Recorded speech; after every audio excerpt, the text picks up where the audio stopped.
biomasa, secara teori itu kan dari tanaman tumbuh dengan menyerap CO2 dari udara. Jadi kemudian mengurangi kadar CO2 dari permukaan bumi ya, menjadi solid. Jadi itu seperti jadinya apa itu istilahnya bahasa kerennya carbon sequestration.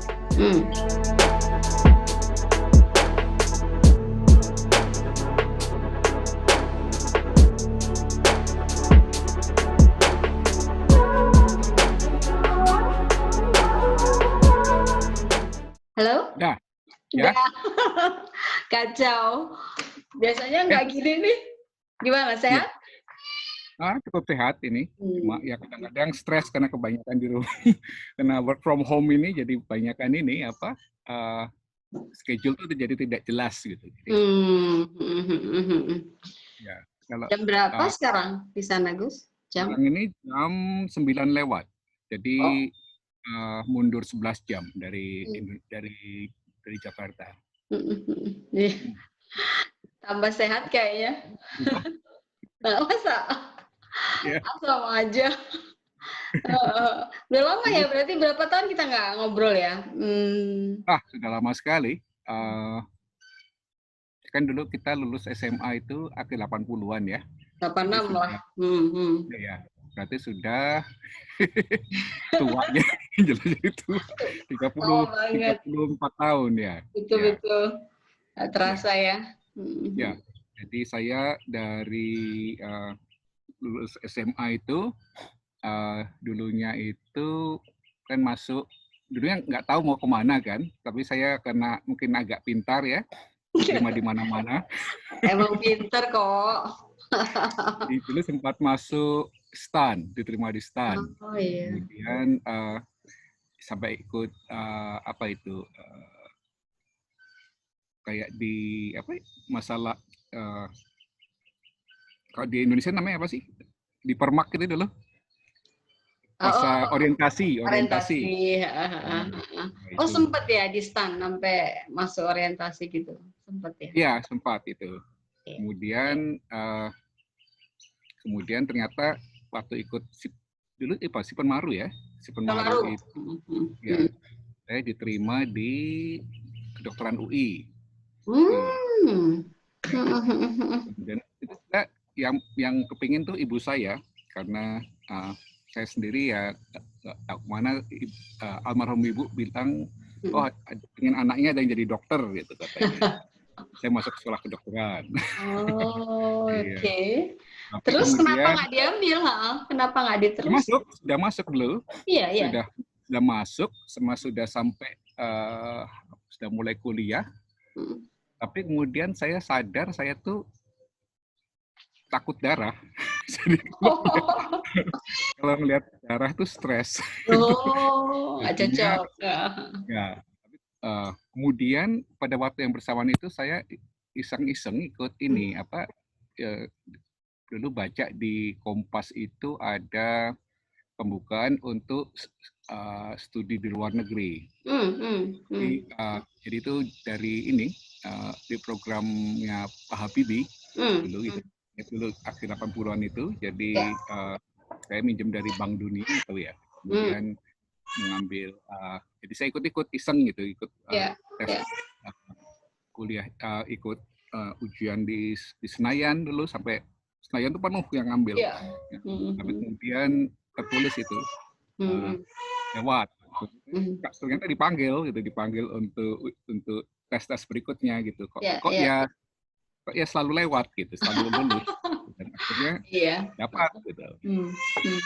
Kemudian dapat tawaran mau sekolah di mana begitu. Jadi saya waktu itu tidak memilih kuliah di Eropa, di Inggris, Prancis, Belanda, Jepang, Australia, Amerika. Kemudian pikir kok Amerika kelihatannya menarik. Gitu. Itu ikatan dinas ya, Gus? Ikatan dinas. Ikatan dinas ya. Itu program apa ya? Program BPT bukan? Atau? Iya, dulu program BPPT dulu. Jadi sebenarnya program namanya OFP dulu itu. Ya. Jadi saya ikut ya akhirnya memilih sekolah di Amerika. Kemudian ya itu S1 ya berarti ya, ambil jurusan apa ya gitu. waktu itu? Jurusan apa? Dulu saya memilih jurusan teknik kimia. Oh.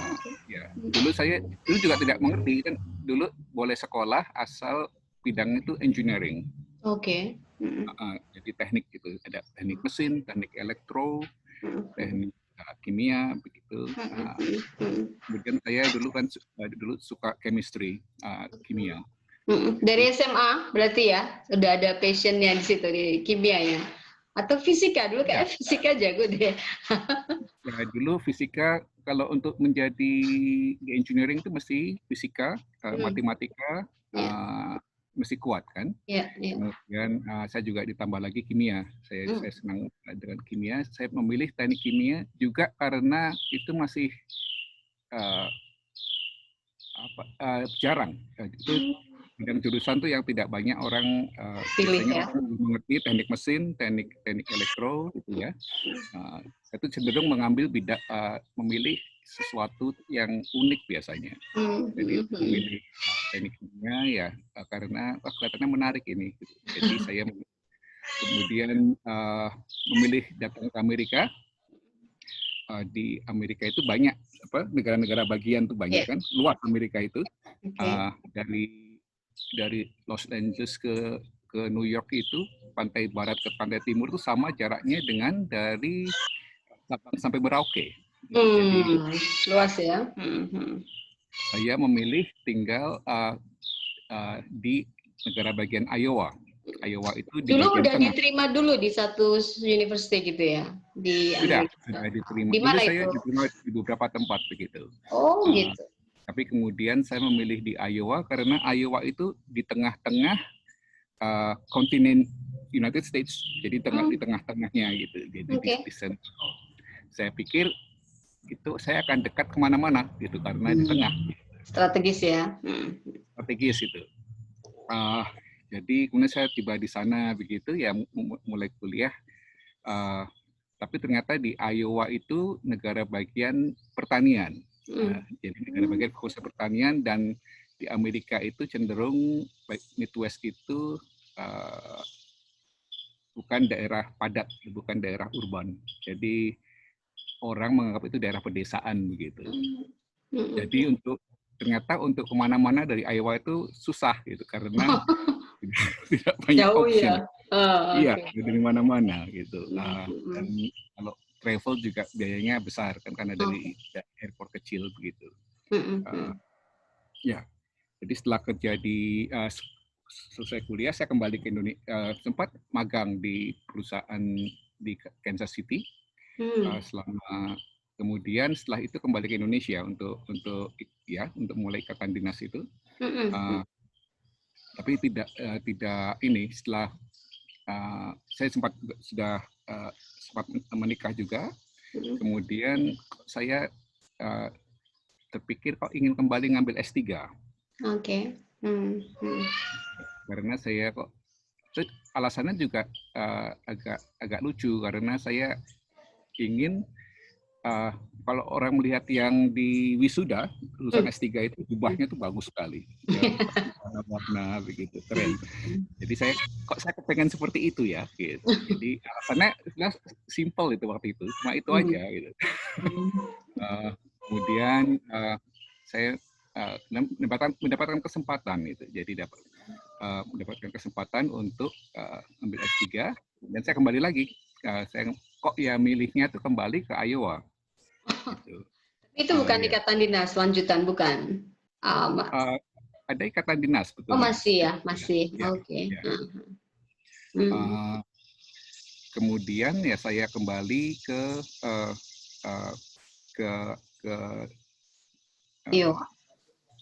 Iowa ya untuk melanjutkan kuliah S3 itu.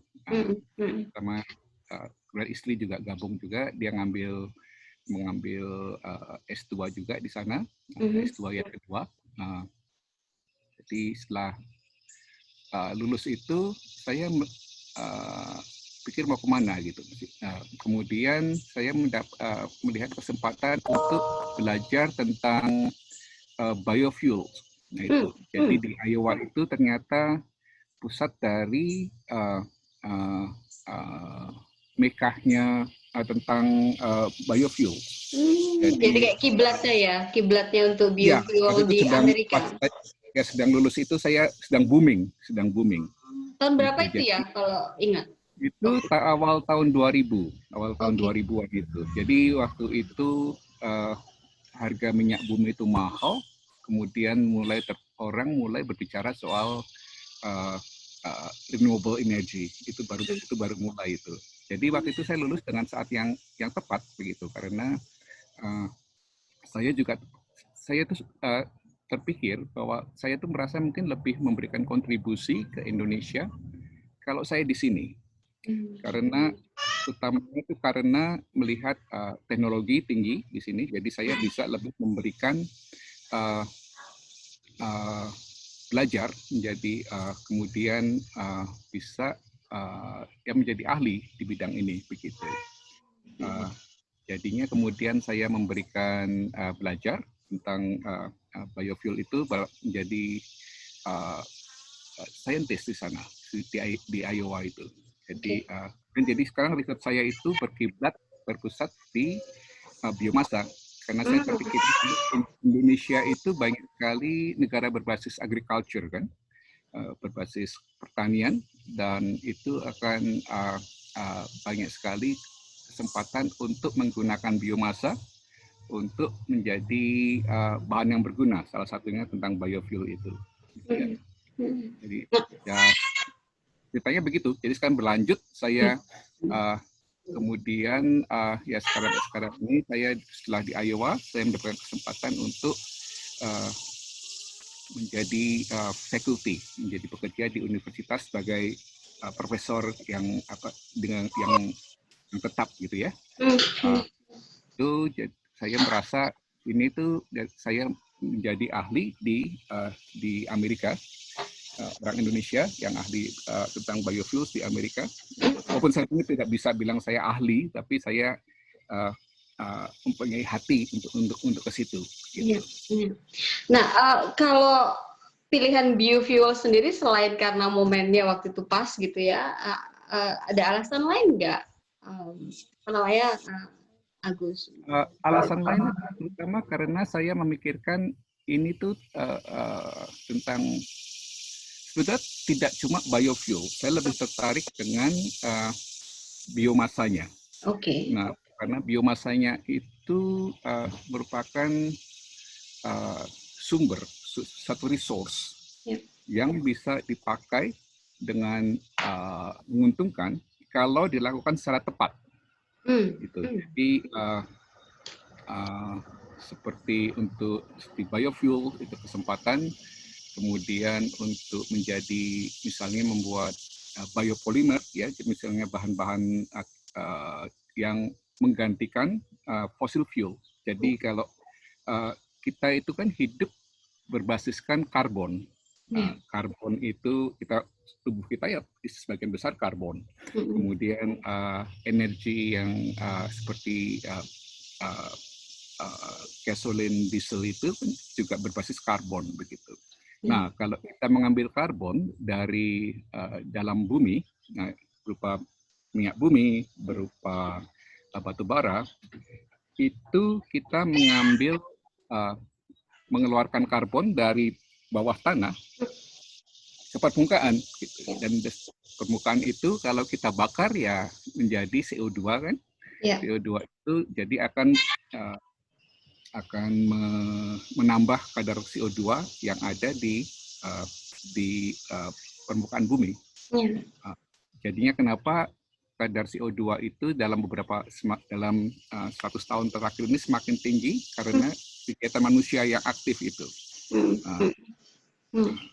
Nah, kalau biomasa secara teori itu kan dari tanaman tumbuh dengan menyerap CO2 dari udara.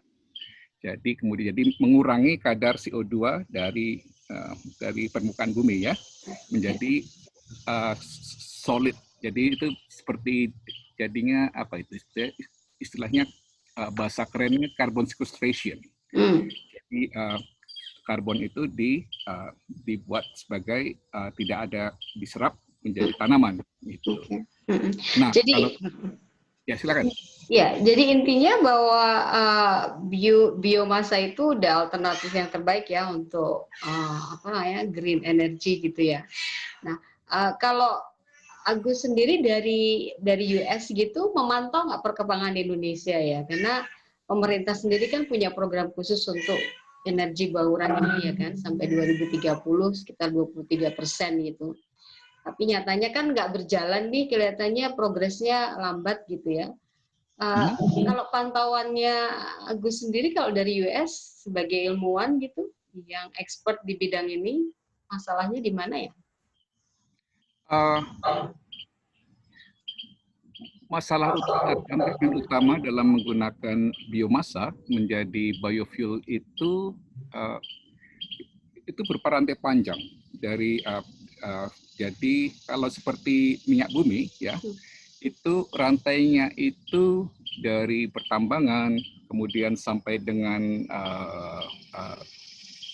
pemrosesan, kemudian distribusi, itu sudah infrastrukturnya sudah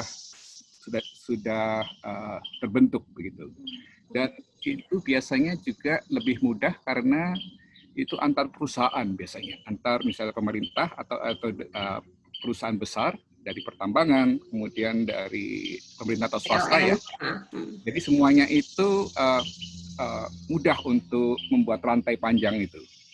Nah, kalau penggunaan biomasa itu lebih menantang karena rantainya itu lebih panjang jadinya. Jadi seperti dari logistiknya itu panjang sekali. Dari biomasanya itu dari penyediaannya, penanamannya, kemudian harvesting ya, pemanen, penggunaan, kemudian transportasi, kemudian storage, penyimpanan, kemudian pemrosesan menjadi biofuel, kemudian pendistribusiannya. Mungkin kalau pendistribusiannya, kenapa biofuel itu lebih kita pilih biodiesel dan bioethanol yang umumnya ya.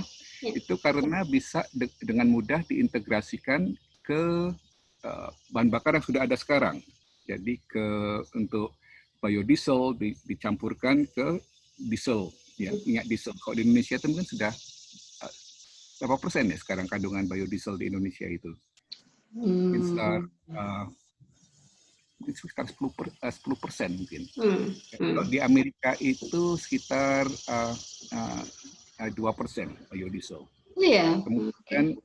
Kemudian di Amerika itu bioethanol. Bioethanol itu dari sekarang itu 15% digabungkan ke bensin, ke gasolin. Ya, kalau di Indonesia bioethanol itu belum populer begitu. Populer dan juga masih sulit untuk diproduksi. Indonesia menghasilkan biodiesel karena minyak kelapa sawit kan. Kelapa sawit Indonesia itu terbesar di dunia, jadi dengan mudah bisa dikonversikan menjadi selain minyak goreng untuk makanan, tapi juga bisa untuk biodiesel untuk itu. Kalau di US sendiri untuk sumber energi biomasa ini udah dimanfaatkan untuk listrik juga belum ya? Sudah ada untuk listrik itu biasanya dari biomasa yang sisa-sisa dari biomasa seperti sampah dari hutan itu kan, hutan itu mesti selalu dibersihkan supaya tidak mudah terbakar itu, jadi kayu-kayunya kumpulkan begitu ya. Itu biasa dibuat pelet, kemudian dibuat untuk ditambahkan ke batu bara biasanya. Kalau di Amerika itu banyak listrik itu sebagian besar dari batu bara. Belum dari kalau cangkang sawit enggak ya? Berarti kalaupun perlu mereka impor ya. Kalaupun perlu untuk Betul, ya kalau cangkang sawit ya belum. Kalau di Amerika itu dari Indonesia setahu saya belum. Indonesia terlalu jauh jaraknya Iya juga betul. dan juga mungkin pasarnya juga. Malah di Amerika itu uh, banyak pelet dari biomasa itu dikirimkan ke Eropa. Jadinya Eropa itu yang paling butuh sebetulnya. Kalau di Amerika itu karena Amerika itu kaya dengan sumber energi, sekarang minyak bumi, kemudian terutama natural gas itu mereka berlebihan sekali. Jadi sebagian besar mereka memakai natural gas dan batu bara. Oke. Karena gini, kemarin ini saya tuh baca berita ya kan di media bahwa Indonesia justru mengekspor material yang sebenarnya dibutuhkan di kita untuk membangun semacam power plant ya, biomass power plant gitu kan. Nah, persoalannya adalah sekarang ketika kita butuh, kenapa itu tidak dimanfaatkan dan diolah di sini, kemudian diubah menjadi energi listrik, ketimbang harus diekspor misalnya ke Korea atau ke Jepang gitu ya. Nah, kalau menurut Agus sendiri, apakah kita belum mampu gitu teknologinya untuk mengubah itu menjadi energi listrik gitu, atau dalam tanda petik kalau dalam menurut pendapat saya sih secara teknologi itu bukan teknologi yang tinggi ya. Iya. Jadi tapi lebih banyak itu karena supply and demand dan juga masalah ekonomi, masalah profit taking itu menurut saya. Jadi kalau Jepang, Korea itu butuh banyak kan, mereka punya sumber banyak gitu. Jadi mereka biasanya juga, saya tidak tahu ya, tapi mungkin dari perusahaan di Indonesia itu sudah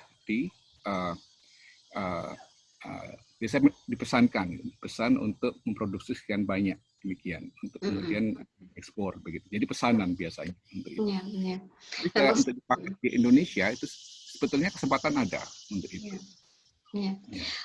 Nah, kalau selama ini ada hubungan dengan orang-orang di Indonesia nggak, Agus ya, untuk membicarakan soal potensi kita sebenarnya kan sebagai negara, tadi sudah disebut juga ya sama Agus bahwa kita negara agriculture, seharusnya potensinya lebih besar untuk mengembangkan energi biomasa ini. Ada pembicaraan nggak dengan teman-teman di sini, peneliti maupun decision maker gitu ya? Saya banyak koneksi dengan IPB, utamanya dalam pendidikan, research dan outreach. Outreach itu apa ya bahasa Indonesianya? Seperti KKN ya, untuk pelayanan itu. Biofuel itu sebetulnya cuma salah satu dari apa yang harus kita lakukan dalam kehidupan masyarakat. Itu yang saya sekarang itu lebih tertarik dengan, bukan tertarik ya, saya melihat itu bidang itu semakin penting. Biofuel, biomasa tetap penting, tapi itu adalah bagian dari apa yang dinamakan dengan sustainable development. Jadi itu jumlah masyarakat semakin banyak, kemudian kebutuhan energi akan semakin besar. Kalau kita tidak berkembang tidak secara terkontrol dengan tidak bukan terkontrol, lebih kalau kita dengan plan yang jelas begitu, itu akan sulit. Nah, tentang sustainable development itu di mana masyarakat berkembang secara ekonomi, secara kualitas, di mana semua mendapatkan kesempatan yang sama, begitu. Jadi kita terutama masyarakat yang masih di pedesaan misalnya ya, dan itu harus kita tingkatkan. Kita bantu tingkatkan ekonomi, kualitas pendidikan, kemudian itu bisa dilakukan dengan pengaplikasian teknologi yang tepat, kemudian program yang tepat, gitu. Dan kita harus memperhatikan unsur sosial. Itu yang seringkali dilupakan. Gitu. Dalam perkembangan dalam sustainable development itu ada aspek-aspek yang harus kita perhatikan. Jadi kita mesti melihat perspektifnya ya. Itu istilahnya STEEP, sosial, teknologi, ekonomi, environment, lingkungan, policy atau politics. Nah, itu kalau itu semua tidak dikaji dari situ, itu akan sulit. Kita cenderung untuk melihat sesuatu itu secara seperti silo. Jadi misalnya seperti saya orang teknologi itu kadang-kadang cuma memikirkan, oh ini teknologi bagus, ya suatu yang eksotik gitu ya. Suatu kita tuh selalu mencari yang lebih baik, efisiensi lebih besar. Kemudian jadi seperti dari biomasa menjadi biofuels, itu biasanya kita fokusnya itu bagaimana caranya untuk meningkatkan produksi biofuels dari biomasa dalam jumlah yang sama. Jadi dari 1 ton biomasa kita ingin menghasilkan sekian ratus liter misalnya bensin atau biodiesel demikian. Nah itu kita istilahnya mengkonversikannya itu tingkatnya akan kita harapkan semakin tinggi. Gitu, dengan efisien. Gitu. Nah, tapi kadang-kadang kita mesti melihat juga apakah teknologi itu tepat diterapkan di suatu daerah gitu. Karena menurut saya penggunaan biomasa itu istilah kalau saya melihat itu dari from local, by local, for local. Jadi itu walaupun itu biomasa itu energi itu masalah dunia ya, masalah negara, tapi secara pengaplikasiannya itu baik kalau dilakukan secara lokal, gitu, secara regional, gitu. Jadinya itu, ya silakan. Jadi itu maksudnya supaya di setiap daerah itu mengelola sendiri semuanya sumber energinya, kemudian pemanfaatannya juga begitu. Jadi fragmented sifatnya ya. Tidak fragmented yang terpisah-pisah ya, tapi menjadi kita untuk menerapkan suatu teknologi atau itu kita mesti melihat lokal, ya betul. Jadi kita mesti mengevaluasi sumber apa yang banyak di daerah tersebut.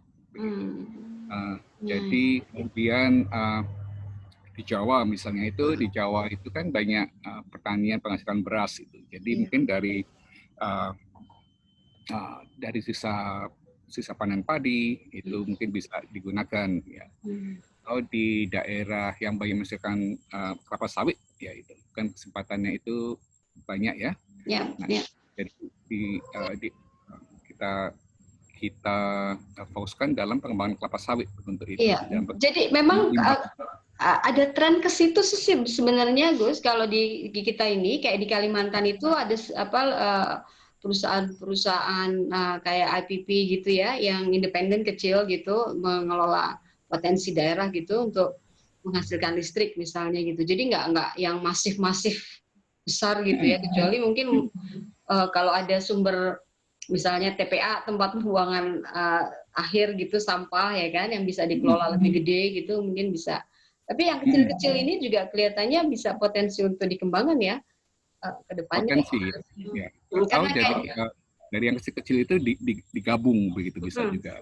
Karena kan dari Kalimantan misalnya yang banyak kayu ya kan, banyak karet, banyak itu kan wood pelletnya mungkin lebih besar ya dibanding dengan di Sumatera yang cangkang sawitnya lebih besar gitu ya. Jadi memang ide yang tadi disampaikan Agus pas juga ya sebenarnya untuk dikembangkan di kita ya. Betul ya. Tantangannya itu karena distribusi kepadatan penduduk di Indonesia itu tidak merata. Jadi di Kalimantan memang banyak sumbernya. Nah, tapi jumlah penduduknya sedikit. Jadi kebutuhannya itu juga mungkin tidak sebesar di Pulau Jawa atau di Bali gitu. Jadi saya bilang tadi memang kita untuk memproduksinya itu mesti melihat lokal, tapi untuk penggunaannya mungkin saja bisa jadi untuk mensuplai ke yang membutuhkan begitu. Daerah yang membutuhkan. Iya, untuk sumber biomasa ini untuk listrik ya, saya bicara listrik itu kan sama aja pengerjaannya dengan kalau kita pakai misalnya PLTU gitu ya, sumbernya batu bara, bikin apa kayak power plant untuk batu bara gitu ya, itu sama ya prosesnya ya Gus ya, kecuali rangkaian tadi seperti ada penanaman, ada harvesting, ada yang sebelum-sebelumnya gitu ya. Ya, jadi kalau PLTU itu kan dari tenaga uap itu biasanya dari panas dari dalam bumi ya. Kalau di listrik itu sumbernya banyak dari terutama batu bara. Kalau di daerah yang terpencil ada yang memakai diesel, walaupun itu tuh sangat tidak efisiensi menurut saya, tidak efisien karena diesel itu mahal. Gitu. Produksinya susah gitu. Kalau biomasa itu mudah diintegrasikan ke pembangkit listrik bertenaga batu bara, gitu. Karena prosesnya sama-sama padat ya, bahan padat gitu, jadi bisa diintegrasikan. Cuma untuk biomasa itu tantangannya seperti saya bilang tadi kan rantainya panjang, kadang-kadang tidak cuma di Indonesia, di Amerika pun gitu masih merupakan tantangan. Itu rantainya itu menjadi terputus atau tidak optimal karena terutama penyediaan logistik. Jadi penyediaan penyediaan biomasanya, kemudian transportasi itu masalah utama karena untuk mengangkut biomasa itu membutuhkan energi, membutuhkan transportasi. Tantangannya biomasa itu secara density, energy density-nya itu jauh lebih sedikit dari batu bara. Jadi misalnya dari 1 ton batu bara dibandingkan dengan 1 ton biomasa, itu kandungan energinya itu biomasa itu jauh lebih kecil karena dia batu bara kan padat. Nah, kalau biomasa itu cenderung pertama density-nya 1 ton biomasa dibandingkan dengan 1 ton batu bara, kalau ngeliat volumenya itu biomasa jauh lebih besar karena dia tidak padat kan. Berat jenis ya, bahasa Indonesia berat jenis. Jadi kemudian biomasa itu cenderung mengandung kandungan air yang cukup banyak. Jadi pengeringan itu sangat diperlukan. Nah, karena kandungan air banyak, itu untuk mengeringkan itu butuh energi yang banyak. Menguapkan air itu membutuhkan energi yang besar. Jadi itu suatu cost, ya. Kemudian penyimpanan. Penyimpanan itu kalau itu saya bilang tadi, density-nya itu karena kecil, jadi membutuhkan ruangan yang besar, storage yang jauh lebih besar, dan itu suatu tantangan. Terutama juga karena biomasa itu bisa membusuk seperti makanan kan, atau sampah begitu. Kalau kita simpan lama itu biasanya kalau tidak kering itu akan rusak. Gitu. Jadi itu satu tantangan juga, menjadi masalah lingkungan juga, masalah kesehatan juga untuk orang sekitarnya. Gitu. Nah, itulah mengapa biomasa menggunakan biomasa itu cukup sulit untuk bisa dilakukan dan bisa menghasilkan, menguntungkan. Cuma tantangannya lebih besar dari misalnya kalau penggunaan batu bara, penggunaan minyak bumi yang dengan mudah bisa diambil dari satu tempat. Begitu. Biasanya batu bara kan lokasinya tetap gitu. Juga biomasa itu membutuhkan lahan yang luas. Jadi semakin besar biomasa yang dibutuhkan, semakin besar lahan yang dibutuhkan untuk itu. Dan Jadi untuk mengumpulkannya itu suatu tantangan. Jadi semakin besar lahannya, misalnya kita butuh 100 ton per hari atau 10 ton per hari, atau kalau di Amerika itu 1000 ton per hari, itu butuh untuk mengumpulkannya, untuk transportasinya itu suatu hal yang akan costly ya, untuk butuh biaya, dan juga tidak mudah begitu untuk dilakukan. Tapi pernah di-share nggak ide ini ke teman-teman di Indonesia, barangkali Agus ketika berkunjung beberapa kali gitu? Pernah. Sebenarnya ide ini bukan sesuatu yang baru, karena Iya. sebetulnya seperti saya masih di Villanova itu, kami masih banyak membawa mahasiswa untuk melakukan servis ke berbagai negara. Gitu. Jadi salah satunya misalnya di India itu ada program membantu suatu pedesaan, satu desa yang terpencil. Gitu. Kemudian kita mengevaluasi gimana caranya supaya penduduk desa itu mempunyai sumber energi yang bisa dipakai.